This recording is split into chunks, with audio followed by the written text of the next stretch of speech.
of violence and disagreements and protest really has to come to an end. What our people and our young people particularly are seeking is that they are listened to.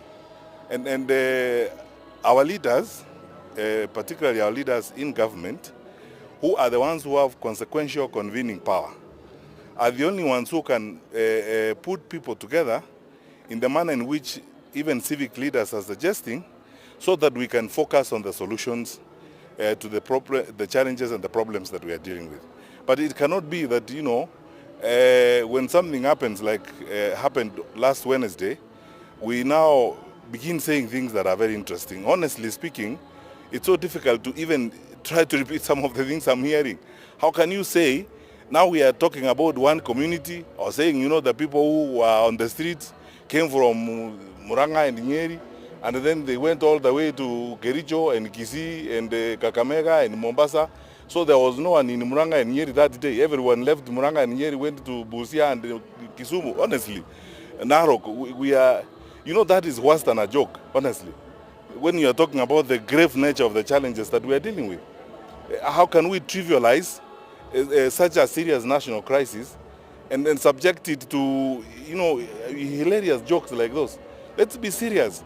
And personally, I associate myself with the remarks and the position that has been taken by the religious leaders in this country, private sector groups that are saying the same thing as we are saying, namely that our country is headed the wrong direction. And this is not rocket science. You don't need a PhD from Harvard to know we are headed the wrong direction. You can see it. It's written all over the place. And in saying so, we are saying this is a patriotic moment. It's a moment for all of us to cross ranks. Wacha tuweke kando hata hiyo mambo ingine yote, siasa nini. We're talking about uchaguzi is 25 or 26 months away.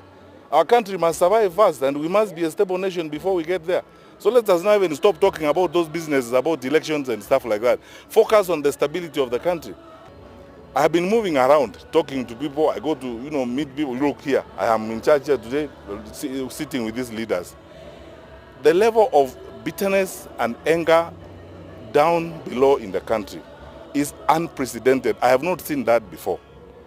Now, to imagine that there's nothing wrong and carry on as if it's business as usual, honestly, you have to be a very strange person. We are asking our brothers and sisters, and then, as I said, this is a patriotic moment. This is a time for the country. And what is being called upon now, it's also a leadership moment. Let's stand up and do the right thing for our country. And it cannot be based on excuses, some of them laughable. That, I don't know who, I saw them on the TV, they're dropping money. So when you saw them dropping money, why didn't you arrest them? Because, when leaders tell us these things, and I've said this several times before, I mean, as a minister, if I was a cabinet minister myself, as a minister, I would never make allegations.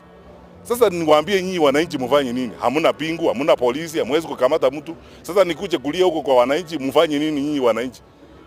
Yule ako na madaraka wa kufanya hiyo kazi, hawezi kuja aseme ni wale ama ni huyu. If you have evidence huyo mtu ako na maneno, onyesha watu hiyo evidence ndio hii, huyu amefanya makosa haya na hatutaki mtu akufanya makosa kama haya.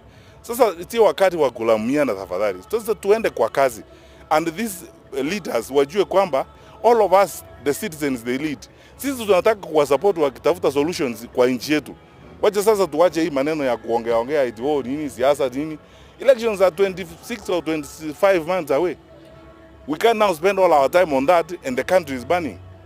So that is my view, and that's what I think needs to happen. Let us put all our energy now on the solutions to our country. We need a stable country, we need a progressive country, we need a country that works together, and we need a country where we can live together. Let's stop this business of now starting to drag excuses. Is one community, it came from where? Which community? I mean, we are all a community of suffering people.